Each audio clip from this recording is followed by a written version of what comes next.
us get going. Geki Sai Dai Ichi is pretty much after the foundation kata of Sanchin, and the auxiliary kata, which is Tensho, becomes the bedrock of basics and Kihon for our students. And if you've watched our basics video, you will see that nearly all the basics are covered in that video for katas like Geki Sai Dai Ichi. Alright, the kata is generally characterized by very aggressive movements, so a lot of moving forward, where in most karate a lot of defensive movements. Being a school that has trained in both the Geki Sai katas as well as Fugu kata, the first point of concern, or first thing that students need to be aware of, Geki Sai Dai Ichi starts with the right leg stepping forward. Fugu kata starts with the left leg stepping backwards, across and out to allow the rotation. So there is a very clear, you must step with your right foot and rotate to create the first step. Okay, so without further ado, let us start.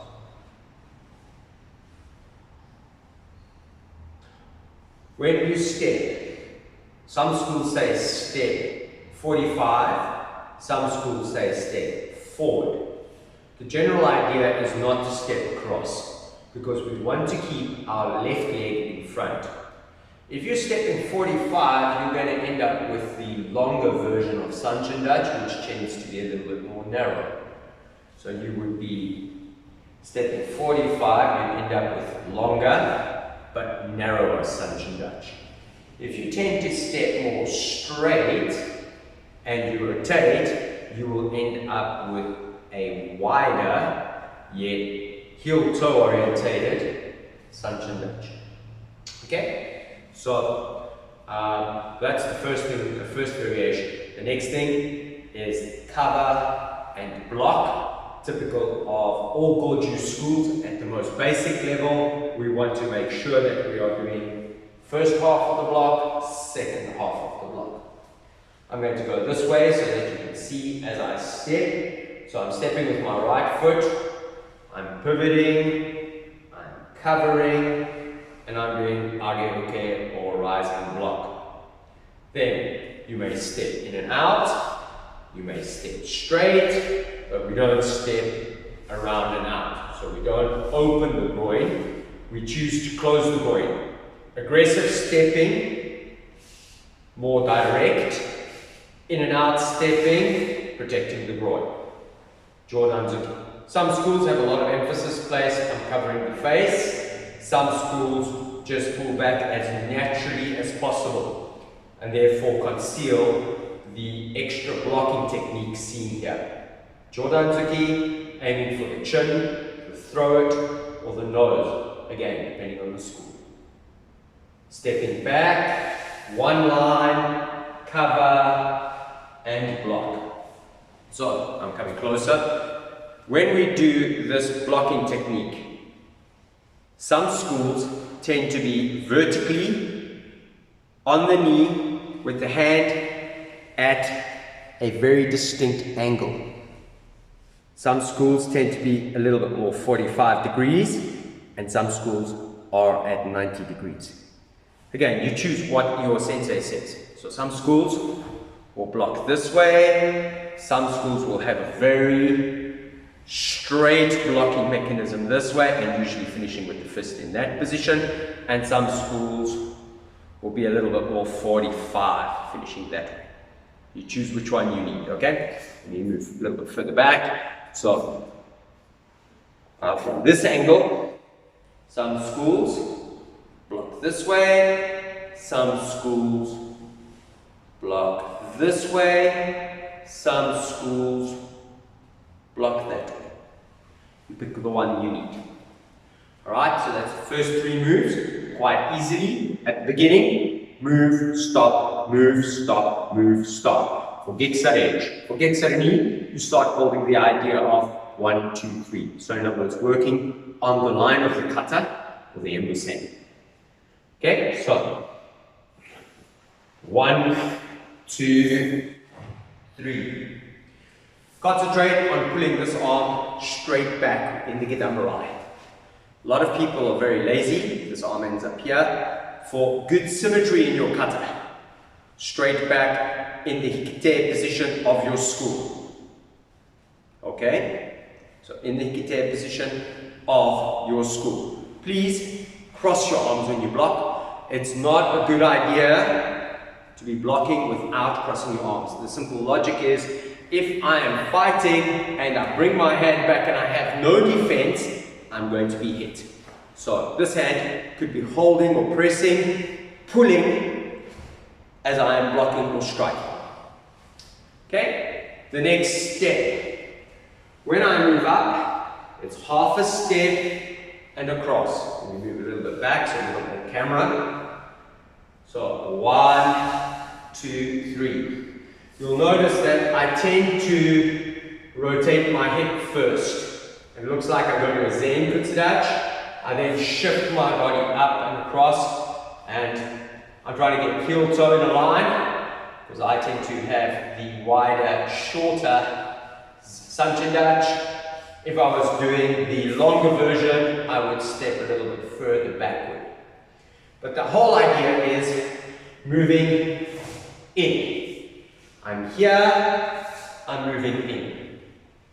Okay, and this is the first sign of the aggressiveness of Geki Sai Dai Ichi, because it's a blocking technique moving forward. Okay, make sure you cross your arms as you go.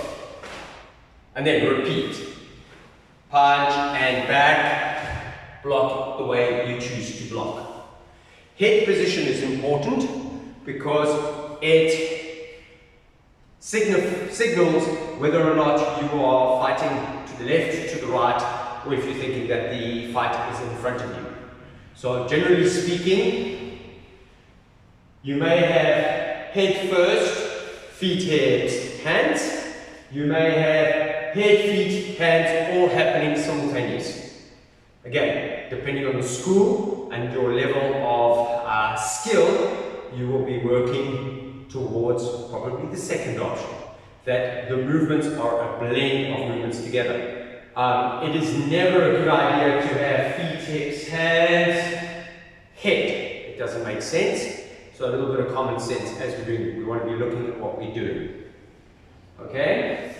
Keeping your head on this line is very typical of what we're doing, and it helps us understand that there is no common sense in standing in shikodachi with the legs wide open, doing a Gedambarai and saying you're blocking your groin. Nobody fights like this. I don't think Miyagi-sensei intended us to fight like this. The thought process is that this is definitely from the side, working sideways. Alright? A lot of stuff is lost in translation, so we all get told this is Gedambarai, and we all get told it is a block. It's a receiving technique, and emphasis may be more on the upper arm, receiving at Jodan level or Chudan level, and retaliating at Gedan level. Having the strength of Shikodachi, which has got strength sideways, is critical because it's our ability to absorb. If I'm here and somebody falls on me, I can place my weight onto this leg, absorb, and redirect the person and take them to the ground. So it makes for an escalation in terms of Bonkai later on. Okay? When I move from movement 3 to movement 4, I turn my head usually and then teach moving and blocking. And this helps, especially children, understand that the fight is changing in direction. We're moving from the left side to the right side. And we always say that the first move is the 3 L's, left hand, left head, left leg. And when we move on the 4th move, the 3 R's, right hand, right leg, looking right. Okay? So that is my head turns, and then I move and I continue. Moving to movement 7. So from the Gedambarai position, The attack is coming from the front now. The kata is changing direction. I'm going to move forward. If I step straight like this and I leave this foot here, I have a compromised Sanchin Dutch. So at some point I need to bring my legs together. I'm inclined to think it doesn't make sense to bring my legs together this way and then to adjust my back foot. I think it's a little bit backward in processing. I like the idea that Sanchin teaches me to load the leg, press forward when I'm moving forward, and allow my leg to go through naturally. Watching Sanchin, if I was doing Sanchin Kata, I would adjust here first, then move forward. So taking that principle from Sanchin, I adjust here first. And what I tend to do is you tend to see my foot push out first. Bring the legs together, let the thighs touch. Move into left leg in front, Sanchin Dutch, and then from that position, cover and Chudamuke or chest block. Okay? So, let me go through this again. I tend to teach the following. 1, 2, 3. As this leg goes forward, deflecting block, then can actively engage the hips and the body with the Chudamuke. As you practice, this should become a natural process.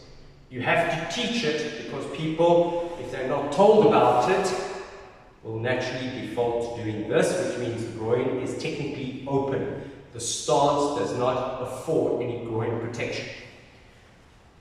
So, left, right, kick to the center, move to the side. If I kick to the center and land, I'm going to end up on one line.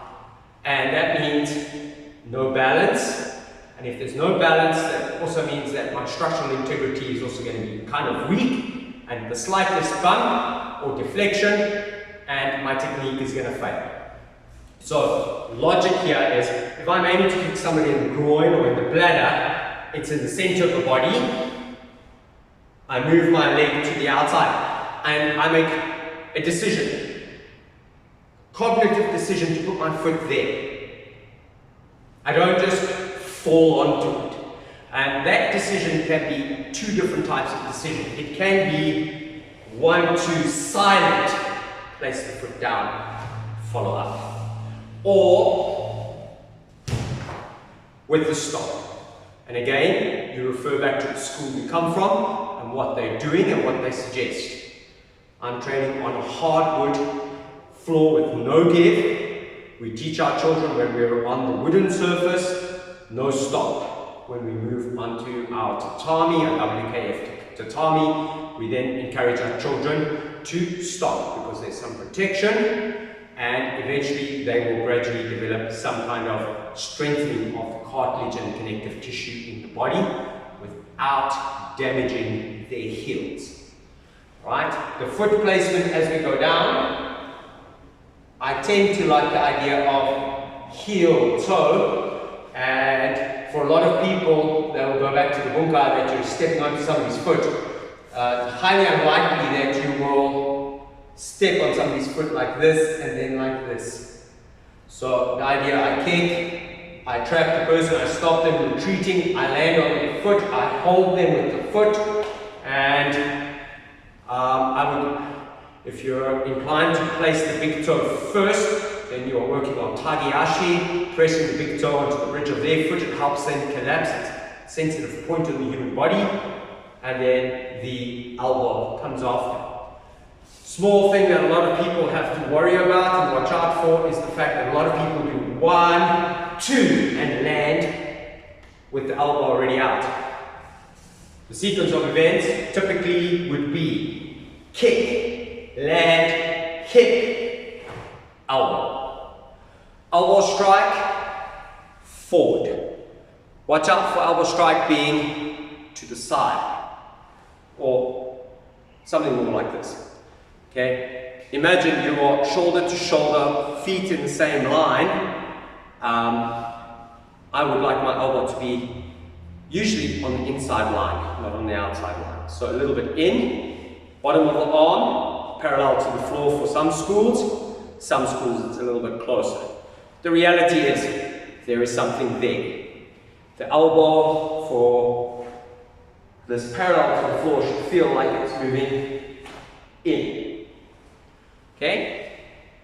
Hurricane, center, doesn't help to hit sideways, there's nothing there. Center and usually downward. Some schools, a big movement. Other schools, a smaller movement with emphasis on the wrist. From the side, emphasis on the wrist. Hold the person with the elbow, pull down into their face, block, smash. Okay, so block, smash. That's one idea. Elbow, nose, testicles, ribs. Another idea. 3 consecutive striking actions. Very similar to the analogy that typical Goju person will hit you with a flurry of blows once they have absorbed your technique. So 1, 2, 3. What you tend to find is the timing is tap tap. Hip cocks slightly, driving the punch. Punch height typically is Chudanzuki. It is aimed on the inside floating rib. If you go back to our videos on Sanchin, you will see that we tend to protect that floating rib because it's a very nice point of attack. On the one side we have the spleen and the pancreas, on the other side we have the liver and the gallbladder. So it's a very, very nice point of attack to stop somebody and to do some serious damage. When we do this, some schools, I'm coming closer, my head might not be in frame, some schools tend to have a very short punch because they believe the opponent is close. Some schools have hip square, arm out, lat locked. And some schools teach a very extended punch. But at no point should we be rotating our hip to the point that we have got a fully twisted hip and an overextension. This is not typically Goju and you are being influenced by possibly another school. Okay, so keeping the hip and pressing the knee forward is part of our energy system, and obviously the hip rotation. So a composite number of techniques happening in one stance, so the hip does work in all the techniques. Okay, nice hikite. Moving on, start with the feet. In, out, no stomping, protecting the body, making sure that you're not damaging yourself. The movement kind of looks like an upside down tick that a school teacher would put on your book report. Goes down long ways and then a short way across. Okay, so my feet come together and then open. And again, finish hikodachi. Next option, same direction, slight pull, then I lift the foot and create the stop. Okay? So it's not a kick back, it's not a up down, it's very subtle, approximately 1 to 2 inches above the floor, lift, transfer body weight, drop, and then the hand technique would follow. Either a split second after or maybe 2 split seconds after. Again, let's go back to what my front leg is doing and how my hips react in terms of self-protection. So, as I'm doing this, the movement is not generated from the legs. I'm not pulling with my legs, then turning my hip. But in actual fact, turning my hip and that is how turning my leg. Very similar to movements 6 to 7, shikodachi to sanchin-dachi. I am twisting here so that I have the strength of these muscles to pull inward. So that helps me pull inward, it helps me load this leg, it's already in this position. The ankle, bent, knee over toes, so I maintain a height, over, transfer, and then the strike. Schools of thought on the strike. Number 1, cross the arms, open. Number 2, straight arm. Straight arm, no bending the elbow. Pulling like you're starting a chainsaw or a generator. Pulling that the elbow leads and the hand follows. Again, you do what your sensei tells you to do. General height of this is throw it through to eye. So aiming for the throat or up to the eye. Okay? Do not strike above the head, and we generally don't strike below the neck. This is the area we're attacking. 2 hands, either way, if you're doing 1 hand or 2 hand, the hikite must end up square to the body. So this elbow is 90 degrees backward. And concentrate on your shoulder blades pulling towards one another. Okay, so we're moving 1, 2, 3, and you should see which school I come from based on what I just did. Moving on in the kata, you're still doing Geki Sai Dai Ichi. So twisting the hips, and the hips twist, they help pivot the foot, step through, protect the groin. Protect your groin. Forward, aggressive, blocking Chudamuke. Right? So that is now again a repeat of this principle of moving forward and blocking at the same time. Okay? 1 Chudamuke, kick, elbow, 1, 2, 3. Okay? Straight up repetition of what we did on the other side, and strike. When we move into the last section of Empo-sen, as I step back, my hips help to generate the power for the pull. We generally pull our hand straight back, we keep this hand in the chamber.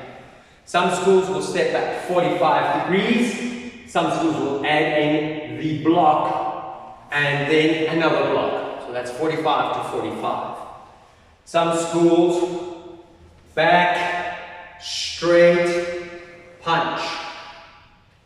So the punch in this case, one hand, maybe slightly above one another, but arms are parallel. Or.